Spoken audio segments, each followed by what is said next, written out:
আজ বাংলার অগ্নিকন্যার জন্মদিন। পরপর তিনবার দাপটের সঙ্গে মুখ্যমন্ত্রী হওয়া বাঘিনীর জন্মদিন। কখনো তিনি মমতাময়ী, তো কখনো গর্জন, কখনো আবার হাসির খোরাক।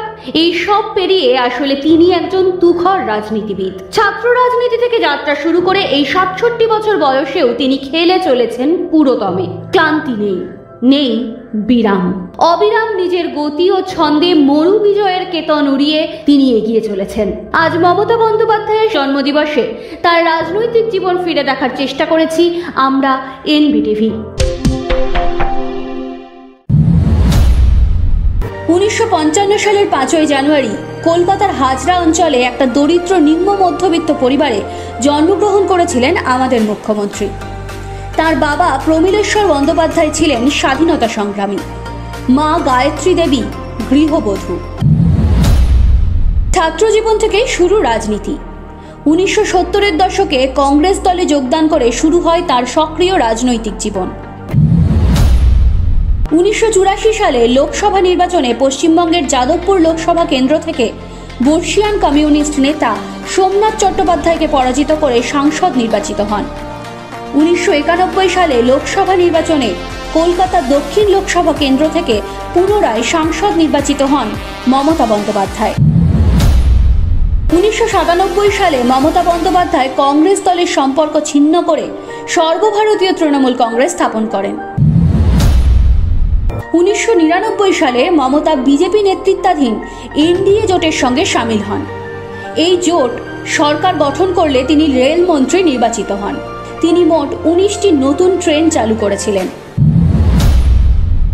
মমতা বন্দ্যোপাধ্যায়ের জীবনের সাথে ওতপ্রোতভাবে জড়িত নন্দীগ্রাম।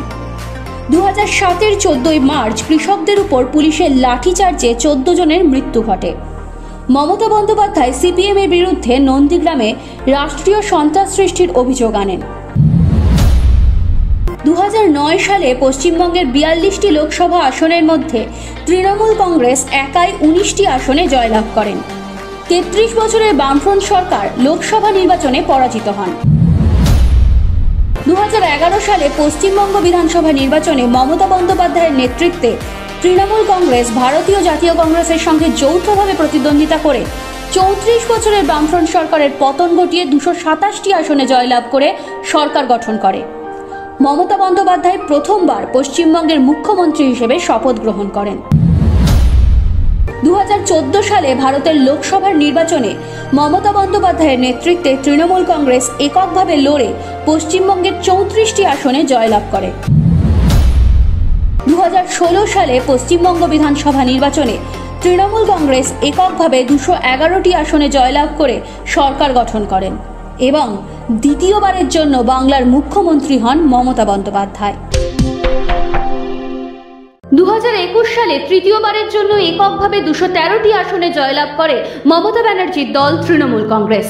নন্দীগ্রাম থেকে হারলেও ভবানীপুর পুনর্নির্বাচনে ঘরের মেয়ে ঘর থেকে জিতে মমতা ব্যানার্জি মুখ্যমন্ত্রী নির্বাচিত হন। দিদি কন্যাশ্রী, রূপশ্রী, স্বাস্থ্যসাথী, দুয়ারে রেশন, স্টুডেন্ট ক্রেডিট কার্ড, লক্ষ্মীর ভাণ্ডার দিয়েছে বাংলাকে। দিদির নজরে এবার ত্রিপুরা, গোয়া, সর্বোপরি দিদির আশা আকাশ ছোঁয়ার, প্রধানমন্ত্রী হওয়ার।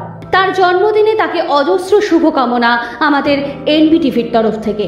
আমরা মমতা বন্দ্যোপাধ্যায়ের দীর্ঘায়ু কামনা করি। Bureau report, NBTV.